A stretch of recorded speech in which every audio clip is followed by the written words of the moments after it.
नमस्कार। आज हम बात करेंगे गंडमूल नक्षत्र के बारे में और बात करेंगे कुछ बालारिष्ट युग के बारे में। जो 6 गंडमूल नक्षत्र होते हैं उसके 6 जो नक्षत्र है उसमें जन्मे जातक का क्या फल होते हैं और कुछ चरण के बारे में भी बात करेंगे। किस चरण में जन्म होने से किसको परेशानी होती है। कोई नक्षत्र में माता को, किसी नक्षत्र में पिता को और किसी नक्षत्र में बालक को खुद की परेशानी होती है। किस चरण में जन्मने से क्या शुभ अशुभ प्रभाव होती है उसके बारे में भी बात करेंगे और कुछ चंद्रमा की स्थिति के बारे में और बालारिष्ट युग के भी बारे में बात करेंगे और लास्ट में जानेंगे कि इसका उपाय क्या होती है। तो अगर अभी तक आपने हमारे चैनल को सब्सक्राइब नहीं किया तो चैनल को सब्सक्राइब करें और वीडियो पसंद आए तो वीडियो को लाइक करें, शेयर करें और कमेंट में ज़रूर बताएं। तो चलिए शुरू करते हैं वीडियो की ओर।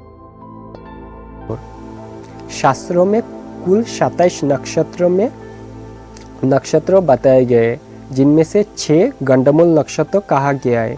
गंडमूल नक्षत्र कौन कौन सी होती है तो अश्विनी नक्षत्र, आश्लेषा नक्षत्र, माघा नक्षत्र, ज्येष्ठा नक्षत्र, मूल नक्षत्र और रेवती नक्षत्र। जब चंद्रमा जल तत्व राशि के अंतिम नक्षत्रों में और सिंह राशि के पहले नक्षत्रों में होते हैं तो इसे गंडमूल नक्षत्र कहा जाता है।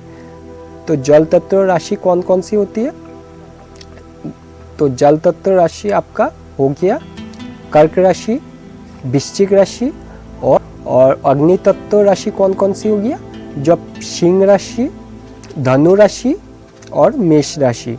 तो जब चंद्रमा जल तत्व के राशि के अंतिम नक्षत्रों में होते हैं, जल तत्व राशि के अंतिम नक्षत्रों में होती है और अग्नि तत्व राशि के पहले नक्षत्रों में होते हैं तब इसे गंडमूल कहा जाता है। एक गंडमूल नक्षत्र आपका केतु और बुध की होती है। गंडमूल नक्षत्र में जन्म लेने से इसको अशुभ माना गया है और गंडमूल नक्षत्र और उसकी अशुभता परिस्थिति में के कारण भिन्न भिन्न होती है। गंडमूल नक्षत्र में जन्मा जातक जो जन्म लेते हैं गंडमूल नक्षत्र में सिर्फ अपने लिए नहीं बल्कि माता पिता और खुद के लिए भी परेशानी बनते हैं। नक्षत्र और उसके चरण के हिसाब से माता पिता और जातक को खुद के लिए इसका शुभ अशुभ प्रभाव होते हैं और बहुत से लाभ और नुकसान भी होते हैं। मैंने जो 6 नक्षत्र बोले उनमें से किसी एक नक्षत्र में चंद्रमा हो तब गंडमूल नक्षत्र कहा जाता है। बाकी कुंडली की स्थिति और चंद्रमा की स्थिति भी देखना जरूरी है। बालारिष्ट युग के कारण चंद्रमा पीड़ित तो नहीं है, चंद्रमा का ऊपर किस ग्रह की दृष्टि है, चंद्रमा कितना पीड़ित हो रहे हैं उसे भी देख लेना जरूरी है। चंद्रमा 6, 8 या 12th हाउस में बैठा तो नहीं है। चंद्रमा के ऊपर शुभ ग्रह की दृष्टि बुध को भी देखनी चाहिए। किसी गंडमूल नक्षत्र में जन्म हो फिर चंद्रमा कितनी पीड़ित है उसका विचार जरूर करें और बात कर लेते किस नक्षत्र में और उसका चरण में जन्मे जातक का क्या प्रभाव होते हैं। गंडमूल नक्षत्र में जन्मे बच्चे 27 दिन जब चंद्रमा फिर उसी नक्षत्र में लौट के आए तब उसकी शांति का विधान है। उस नक्षत्रों का शांति और उसके बाद ही पिता बच्चे का मुंह देखना चाहिए। अब बात कर लेते हैं कुछ संधि के बारे में। संधि का मतलब हो गया जब चंद्रमा एक नक्षत्र के एकदम अंतिम छोर पर हो और दूसरी नक्षत्र के एकदम पहली छोर पर हो उसे संधि कहा जाता है। आप इसी हिसाब से समझ सकते हैं जब जल तत्व राशि की एकदम लास्ट अंश पर 28, 29 या अग्नि तत्व के जो राशि होती है उससे 0, 1 उसको संधि कहा जाता है।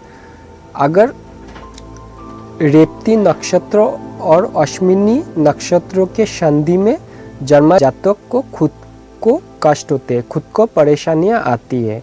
आश्लेषा और माघा संधि में जन्मे जातक का माता को कष्ट होती है। ज्येष्ठा और मूल संधि में जन्मे जातक को पिता को कष्ट होता है।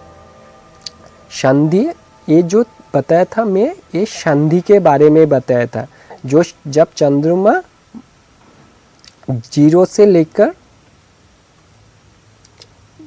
1 अथवा 28 से लेकर 28-29 का हो, आपको इस हिसाब से भी देखना चाहिए। रेवती नक्षत्र और अश्विनी नक्षत्र, इसका मतलब हो गया आपका चंद्रमा मीन राशि में 28 डिग्री का हो, 29 डिग्री का हो, या मेष राशि में 1 या 2 डिग्री का हो, तो वो रेवती नक्षत्र और अश्विनी नक्षत्रों का संधि होगा।